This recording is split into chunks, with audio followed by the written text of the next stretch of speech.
sebelum kita mulai, ya teman-teman mungkin bisa cek dulu, teman-teman bisa cek dulu ya di learningnya sudah ada materi ya, materi perkuliahan. Maka kita akan cek dulu ya terkait materi hari ini.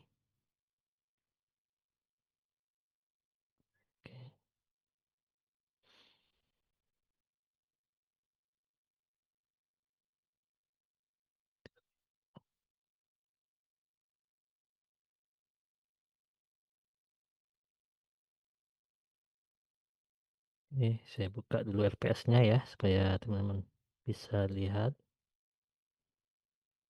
Oke, oke, ya sudah kelihatan ya. Jadi di minggu ketiga topik kita itu adalah menciptakan nilai bagi pelanggan dan siklus hidup pelanggan.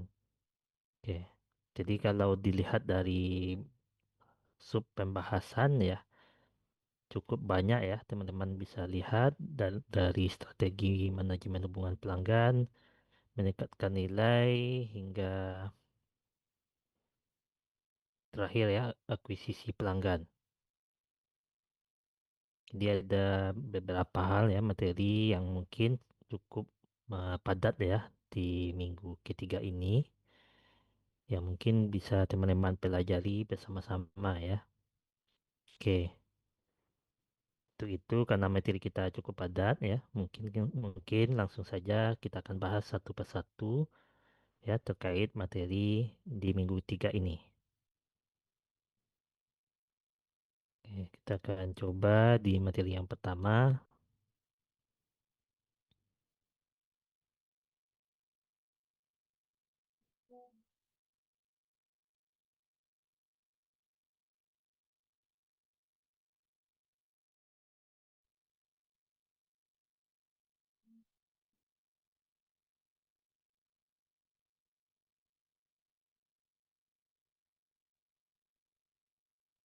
Oke,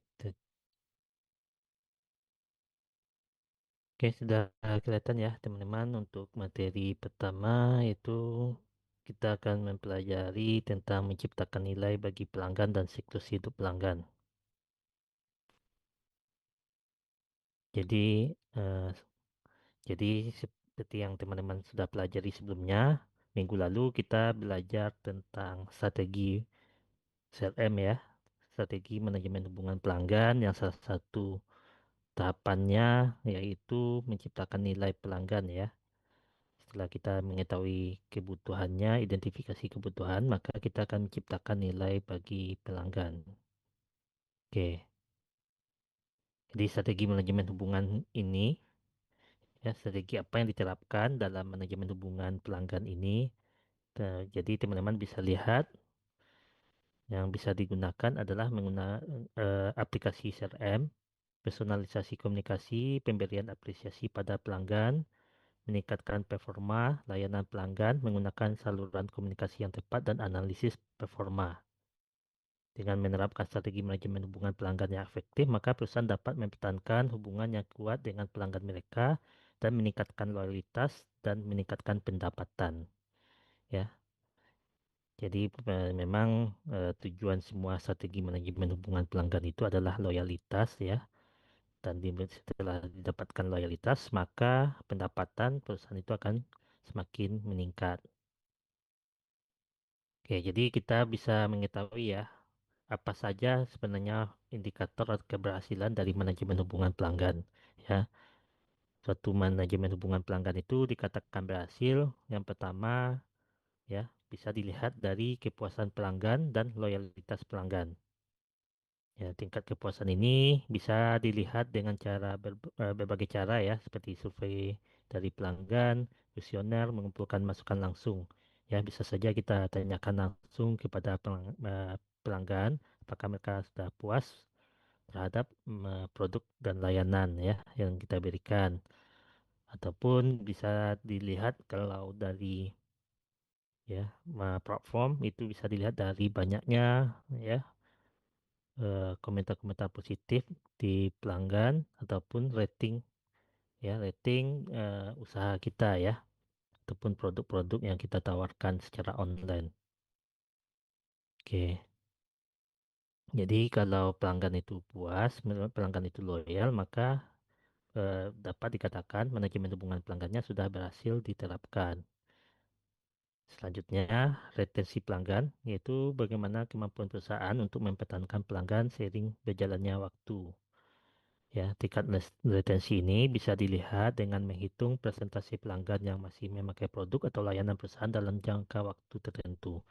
Jadi semakin masih banyak ya, ataupun bertahan seorang pelanggan itu dengan produk kita dalam jangka waktu tertentu, semakin lama mereka tetap menggunakan produk kita, itu juga disebut dengan keberhasilan manajemen hubungan pelanggannya. Berarti yang berhasil di sini bisa dikatakan manajemen hubungan pelanggannya. Ya,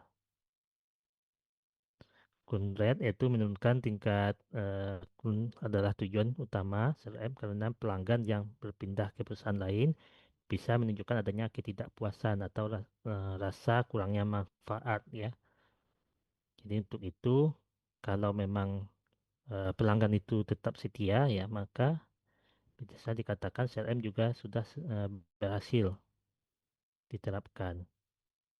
Selanjutnya segmentasi retensi yaitu indikator yang mana kita lihat bahwa eh, cara membagi mereka ya ataupun pelanggan-pelanggan itu dibagi ke dalam kelompok-kelompok berdasarkan tingkat retensi mereka. Ya misalnya pelanggan yang memiliki nilai tinggi atau sering berinteraksi biasanya memiliki tingkat retensi yang lebih baik dibandingkan pelanggan yang jarang berinteraksi. Ya, dengan memahami bagaimana masing-masing kelompok ini berbeda, perusahaan dapat membuat strategi retensi yang lebih baik dan lebih tepat sasaran. Jadi segmentasi retensi itu jika dilihat dari kelompoknya ya maka ada pelanggan yang mungkin sering berinteraksi, sering memberikan komentar ataupun ya sering di dalam platform kita itu mereka ikut aktif terlibat ya. Dapat dikatakan kalau banyak interaksi yang dilakukan oleh pelanggan tersebut berarti secara segmentasinya pelanggan tersebut betah ya ataupun mau ya tetap menggunakan produk ataupun jasa yang kita tawarkan ya. Jadi itulah yang disebut dengan segmentasi retensi. Selanjutnya customer lifetime value yaitu menunjukkan berapa banyak keuntungan yang diperoleh perusahaan dari seseorang pelanggan dalam jangka waktu yang lebih lama. Jadi untuk mengukur pentingnya ya menilai keberhasilan program CRM ya bisa dilihat dari seberapa lama ataupun seberapa banyak keuntungan yang diperoleh oleh perusahaan dan dengan pelanggan ya salah satu pelanggannya ya. Misalnya seseorang yang sudah berlangganan puluhan tahun ya, tentu kalau kita hitung keuntungan yang kita dapatkan dari pelanggan tersebut ya, berarti semakin besar besar keuntungannya maka semakin besarlah keberhasilan program dari CRM itu. Selanjutnya, indikator yang bisa melihat keberhasilan dari manajemen hubungan pelanggan adalah tingkat konversi. Ya, tingkat konversi itu adalah indikator utama yang paling utama ya untuk menunjukkan sejauh mana strategi CRM itu berhasil karena kita bisa mengubah calon pelanggan menjadi pelanggan yang benar-benar berbelanja ya. Jadi ada calon yang awalnya masih lihat-lihat ya ataupun masih mereview ya ataupun membaca-baca review ya sampai akhirnya mereka menjadi calon pelanggan dan membeli produk kita ya sampai benar-benar belanja. Jadi tingkat konversi itu bisa dihitung dengan membandingkan jumlah calon pelanggan yang akhirnya menjadi pelanggan dengan total calon pelanggan yang dituju dalam suatu kampanye pemasaran atau proses penjualan. Jadi setelah kita melakukan pemasaran baik itu secara online maupun offline ya. Nah, dari pemasaran tersebut bisa dilihat yang awalnya orang sebagai ataupun pelanggan-pelanggan tadi yang belum membeli produk kita sampai akhirnya mereka membeli dan terus melakukan pembelian ya. Semakin tinggi tingkat konversinya, semakin dapat dilihat bahwa suatu manajemen hubungan pelanggan itu berhasil diterapkan dengan baik. Oke, jadi seperti itu ya. Jadi teman-teman bisa lihat keberhasilan manajemen hubungan pelanggan itu dari berbagai indikator ya.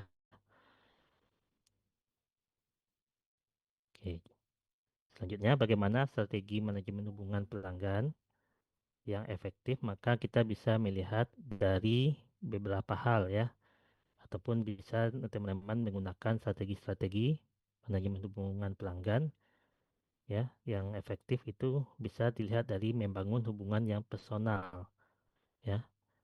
Pelanggan ingin merasa dihargai dan dihormati sebagai individu ya. Perusahaan harus berusaha untuk membangun hubungan personal dengan setiap pelanggan dan memperlakukan mereka sebagai individu yang unik. Jadi setiap pelanggan itu merupakan individu yang mungkin bisa dikatakan unik ya. Kenapa demikian? Ya karena setiap orang ya pasti pasti bisa menjadi ini ya memiliki keinginan ya ataupun kebutuhan yang berbeda-beda. Jadi pola pikirnya juga berbeda. Jadi kalau kita ingin menghargai pelanggan maka kita hargai personalnya ya. Kita harus menghargai mereka dan menghormati sebagai individu. Jadi kalau seseorang diperlakukan secara personal ya sebagai eh, dekat ya semakin akrab ya, maka brand tadi ataupun perusahaan tadi bisa membangun hubungan yang baik ya, sehingga ini merupakan menjadi salah satu bentuk strategi manajemen hubungan pelanggan yang efektif. Nah, selanjutnya strategi yang bisa digunakan adalah memberikan pelayanan unggul. Ya, pelayanan unggul berarti kita sebagai perusahaan harus memberikan pelayanan yang prima ya ataupun unggul kepada pelanggan dengan memberikan tanggapan cepat dan solusi yang efektif terhadap keluhan mereka.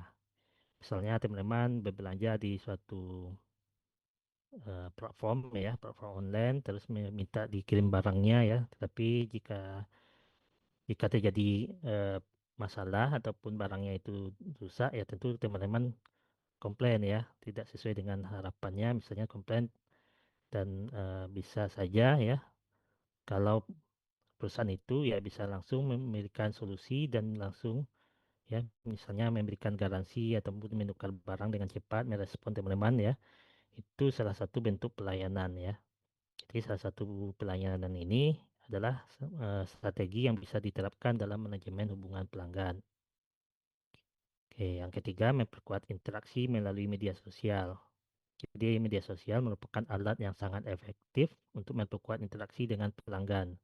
Jadi perusahaan itu harus memastikan bahwa mereka aktif di media sosial dan merespons setiap permintaan atau keluhan pelanggan secara cepat. Ya, seperti komentar ya, kalau ada eh, pelanggan kita ya ataupun pengikut kita di media sosial terkait brand yang kita pasarkan ya, memberikan tanggapan ataupun komentar ya. Jadi kita juga cepat merespon. Itu salah satu bentuk bagaimana memperkuat interaksi ya dengan pelanggan. Selanjutnya, yang keempat, strategi yang bisa digunakan yaitu mengumpulkan data pelanggan. Ya, seperti yang kita pelajari sebelumnya ya, pengumpulan data itu merupakan komponen dalam ya komponen kunci dalam manajemen hubungan pelanggan. Jadi karena kita bisa mengetahui dan memahami kebutuhan dan preferensi pelanggan. Oke, yang kelima memberikan insentif kepada pelanggan seperti diskon, program loyalitas ya. Ya, kalau kita bahas di minggu lalu ada member ya seperti memberikan program khusus ya kepada pelanggan setia dan sebagainya. Itu juga salah satu bentuk strategi yang bisa digunakan. Yang keenam ya menjaga konsistensi dan pengalaman pelanggan ya. Jadi kalau sebuah perusahaan itu supaya pelanggannya betah ya atau pelanggannya itu merasa puas ya, tetap merasa puas, mereka harus menjaga konsistensi dan pengalaman pelanggan ya. Misalnya kalau teman-teman sebagai konsumen itu menikmati makanan misalnya ya ataupun eh, di suatu tempat makan ataupun di tempat kafe ya ataupun di restoran ya. Itu biasanya pasti akan senang dia kalau berlangganan di suatu tempat makan tersebut, pasti akan senang berbelanja ataupun mengkonsumsi barang itu sebagai pengalaman ya. Mengkonsumsi makanan tersebut sebagai pengalaman teman-teman. Ya bisa saja rasanya enak atau memang sesuai dengan selera teman-teman. Tetapi jika pengalaman ini tidak konsisten ya, mungkin tiba-tiba rasanya berubah ya, atau tidak enak lagi ya untuk beberapa kali pembelian, maka teman-teman bisa saja ya berpindah ataupun tidak betah dengan produk itu ya, ataupun mencari produk yang lain. Ya mungkin hari ini enak, besok tidak enak lagi, atau besok keasinan, besok malah eh, rasanya aneh ya, tapi kembali lagi normal ya, tapi berubah-ubah ya, rasanya tidak konsisten. Itu salah satu bentuk yang dirasakan ya melalui pengalaman pelanggan. Jadi sebagai perusahaan ya teman-teman harus konsisten. Kalau di logistik ya kita waktunya memang kalau teman-teman mengirim barang ataupun distribusi barang ya biasanya waktunya 1 hari ya tiba-tiba 2 hari 3 hari ya dengan jarak yang sama ataupun dengan eh, hal yang sama ya kondisi yang sama maka itu tidak akan memberikan pengalaman yang memuaskan bagi pelanggan sehingga pelanggan bisa saja ya berpindah gitu. Jadi itulah strategi manajemen hubungan pelanggan yang efektif. Oke, jadi strateginya setelah kita mempelajari bentuk-bentuk strategi itu ya fungsinya juga untuk meningkatkan kepuasan pelanggan. Jadi dalam meningkatkan kepuasan pelanggan itu apa saja yang sebenarnya yang bisa membuat kepuasan pelanggan itu meningkat gitu ya. Teman-teman bisa lihat yang pertama di kualitas produk. Jadi kalau produknya berkualitas, tahan lama, tidak ada kecacatan ya, ya itu bisa saja meningkatkan kepuasan pelanggan ya. Yang kedua, layanan ramah dan responsif. Pelanggan menginginkan pelayanan yang cepat, ramah dan memberikan informasi secara jelas ya. Dan bisa cepat ya direspon kalaupun ada komunikasi ya ataupun di media sosial ya, komentar-komentar itu cepat dibalas ya. Itu merupakan salah satu yang bisa meningkatkan kepuasan pelanggan. Yang ketiga, garansi. Garansi menunjukkan bahwa ya perusahaan itu ya dapat dipercaya. Ya, kualitas produknya dapat dipercaya, dapat dipertanggungjawabkan karena mereka bisa memberikan garansi jika produknya rusak ataupun tidak berfungsi sesuai dengan yang diberikan ya. Oke. Jadi yang keempat, pelanggan sebagai prioritas ya. Jadi kita sebagai perusahaan yang bisa mengetahui ya, memberikan keinginan apa yang diinginkan oleh pelanggan melalui penelitian pasar, survei dan wawancara untuk mendapatkan masukan dan bermanfaat dari mereka ya, manfaatkan informasi tersebut untuk membuat produk dan layanan yang sesuai dengan kebutuhan pelanggan. Jadi bagaimana kita bisa menempatkan posisi pelanggan itu sebagai prioritas. Oke, yang kelima, personalisasi pengalaman pelanggan. Jadi tawarkan rekomendasi produk yang sesuai dengan riwayat belanja, selera, dan data pelanggan tadi. Ya, kirim pesan ulang tahun dengan potongan harga khusus atau tawaran istimewa lainnya. Ya, jadi kita bisa melakukan ya personalisasi pengalaman pelanggan. Jadi kalau kita sudah punya data pelanggan tersebut, mereka menyukai produk apa, terus kita berikan potongan harga terhadap produk itu misalnya ya. Jadi kita bisa memberikan tawaran rekomendasi terhadap produk-produk yang mungkin mereka pernah beli ya ataupun pernah sukai gitu ya. Jadi itu jika itu diterapkan maka kepuasan pelanggan tadi yang awalnya mungkin rendah bisa tinggi atau malah mungkin meningkat ya. Oke, jadi yang keenam melibatkan pelanggan. Jadi pelanggan itu kita libatkan dalam eh, produk ataupun pengembangan ya produk kita. Ya, baik itu melalui forum diskusi di media sosial ya, survei, pengumpulan tanggapan pelanggan dan manfaatkan masukan tersebut untuk meningkatkan kualitas produk dan layanan kita. Oke, jadi banyak ya cara yang bisa teman-teman lihat supaya bisa meningkatkan kepuasan pelanggan ya. Nanti bisa diterapkan jika teman-teman bekerja di bidang ini. Oke,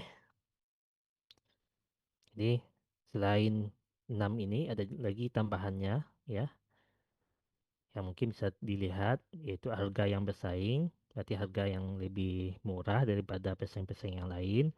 Tadi program loyalitas ya, garansi sudah ada, saluran komunikasi yang tepat. Ya, kalau saluran komunikasi yang tepat, berarti kita menggunakan saluran yang sesuai dengan target pasar kita, ya. Apakah kita menggunakan aplikasi ataupun platform yang disukai oleh pelanggan kita, ya. Misalnya generasi milenial, misalnya dia menyukai platform apa gitu ya, atau Gen Z biasanya sukanya platform apa, terus kita menggunakan ya sesuai dengan selera dari target pasar kita. Yang kelima, hubungan baik dengan pelanggan. Dan terakhir, solusi efektif dan cepat ya. Memberikan solusi efektif dan cepat kepada pelanggan yang memiliki menghadapi masalah ya terkait dengan produk yang kita tawarkan. Oke, selanjutnya implementasi CRM dalam perusahaan untuk mengetahui aktivitas pelanggan dan memahami aktivitas pelanggan, mempercepat analisis perusahaan, pengelolaan feedback pelanggan, respon pesan dan telepon otomatis, dan mengintegrasikan seluruh saluran komunikasi dalam satu platform. Oke, setelah kita mengetahui ya strategi dari CRM itu, maka langkah selanjutnya yang merupakan tahapan yang paling penting itu adalah menciptakan nilai pelanggan. Jadi teman-teman, hari ini yang topik intinya adalah bagaimana menciptakan nilai pelanggan. Ya, kata nilai memiliki beberapa arti yang berbeda ya, tetapi dalam istilah ini ya, istilah nilai pelanggan bisa dilihat dari harga yang murah ya, mendapatkan apa yang diinginkan, kualitas yang didapatkan atas harga, semua yang didapatkan atas pengorbanan. Jadi ada berbagai cara untuk menciptakan nilai bagi pelanggan. Oke, nilai pelanggan itu mencakup berbagai hal ya, seperti kualitas produk, tingkat kepuasan, rasa percaya, harga yang murah namun tetap kompetitif, pengalaman positif ketika menggunakan produk atau layanan, serta sejauh mana produk itu relevan dengan kebutuhan atau selera pelanggan. Jadi secara sederhana, nilai pelanggan adalah penilaian subjektif tentang seberapa baik produk atau layanan bisa memenuhi kebutuhan, mengatasi masalah, dan memberikan kepuasan. Ya, jadi mengapa nilai pelanggan ini penting? Karena nilai ini sangat berpengaruh terhadap keputusan seseorang untuk membeli produk atau layanan. Ya, umumnya pelanggan akan memilih produk atau layanan yang menawarkan nilai yang lebih baik dibandingkan dengan pesaing. Jadi untuk meningkatkan nilai pelanggan dibutuhkan pemahaman yang dalam ya tentang apa yang diinginkan, dibutuhkan dan diharapkan oleh pelanggan. Oke. Jadi nilai pelanggan adalah manfaat atau nilai yang didapat oleh pelanggan setelah berinteraksi dengan produk atau layanan yang ditawarkan perusahaan. Nilai ini berupa perbandingan antara apa yang dikeluarkan oleh pelanggan seperti waktu, uang, dan atau usaha dengan manfaat atau kualitas yang mereka terima. Dengan memahami dan meningkatkan nilai pelanggan, ya, bagi bisnis akan membangun hubungan yang baik dengan pelanggan, meningkatkan ketertarikan pelanggan, serta mendorong pertumbuhan yang berkelanjutan. Oke, ini manfaatnya ya. Jadi nilai pelanggan itu sangat penting ya bagi suatu bisnis ya, supaya bisa bertahan ataupun bisa mengalami pertumbuhan yang berkelanjutan. Oke, jadi apa saja faktor yang mempengaruhi customer value itu? Yang pertama, kualitas produk atau layanan. Ya, tentunya yang dibutuhkan, nilai yang dibutuhkan seseorang ya terkait kualitas produk atau layanan. Kualitas dapat mencakup fitur, kehandalan, kinerja, keawetan, dan kemudahan penggunaan. Kualitas yang baik juga dapat membedakan bisnis dari pesaing, membantu membangun reputasi positif, dan memperoleh rekomendasi dari pelanggan. Oke, yang kedua tentunya harga ya. Pelanggan menginginkan produk atau layanan yang memiliki nilai yang sebanding dengan harga yang mereka yang terlalu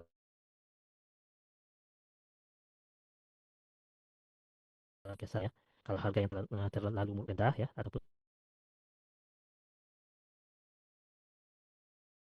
dimiliki oleh pelanggan mungkin secara normalnya harganya sangat rendah ya, sangat nah, murah gitu ya.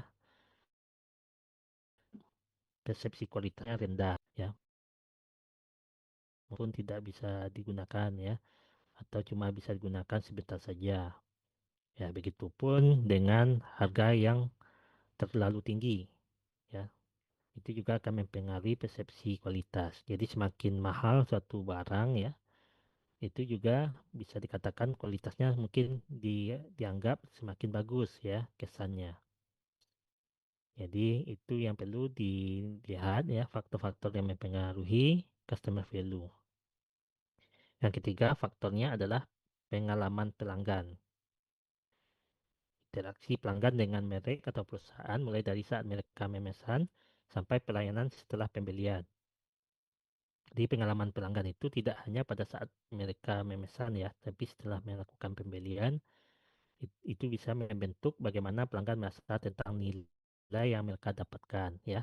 Misalnya setelah melakukan pembelian, mereka sudah menikmati produk tersebut, tiba-tiba rusak misalnya ya, dan itu mereka komplain dan itu juga merupakan salah satu bentuk pengalaman ya. Dan ataupun mereka klaim garansinya dan kita bisa respon cepat nih gitu ya terkait penukaran barangnya gitu ya.